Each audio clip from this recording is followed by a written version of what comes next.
حضرت ایوب علیہ السلام ایک صاحب مال، بڑی فیملی اور اچھی صحت والے شخص تھے، لیکن اللہ نے انہیں اپنے مال، خاندان اور صحت سے آزمائش میں ڈالا۔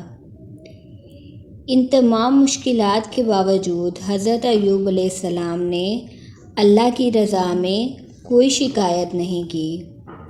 وہ ہمیشہ اللہ کی عبادت کرتے رہے اور صبر دکھاتے رہے۔ وہ کہتے تھے، اے اللہ، آپ سب سے زیادہ مہربان ہیں اور میں آپ کے فیصلے پر مکمل یقین رکھتا ہوں۔